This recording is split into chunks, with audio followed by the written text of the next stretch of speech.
À partir de lundi, si tout va bien, on va pouvoir sortir beaucoup plus de chez nous et ça c'est quand même la grande nouvelle. Mais en attendant, il faut que chacun soit équipé. Alors, je ne vous cache pas que ça n'a pas été de tout repos et que les agents ont travaillé 7 jours sur 7 pour qu'on arrive à ce résultat. Mais c'est pour une raison simple, c'est qu'on tenait à ce que ces masques soient très majoritairement fabriqués en France.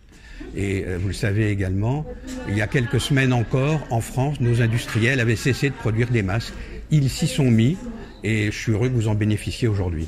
On pouvait les distribuer de plusieurs manières. Selon les villes, il y a eu des choix différents de fait. Nous considérons que le seul moyen d'assurer à chaque Levalloisien de recevoir ces masques, c'est qu'il vienne le chercher dans son bureau de vote, qui est un lieu clairement identifié et qu'il connaît. Et pour ceux qui ne pourraient pas se déplacer, les personnes isolées ou fragiles, les personnes plus âgées, il y a bien sûr un service de portage à domicile qui en parallèle s'en charge.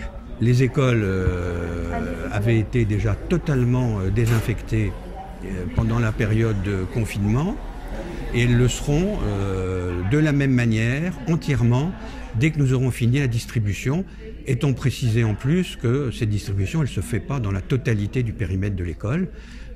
On est ici à Buffon, qui est aussi mon bureau de vote, et comme vous le voyez, on est dans le hall de l'école. Tout ce qui est salle de classe, salle d'éveil, etc. ne sont pas accessibles. Dans les 4 jours à venir, ce seront les tranches d'âge plus jeunes et qui viendront successivement, une tranche d'âge par jour, récupérer leur masque.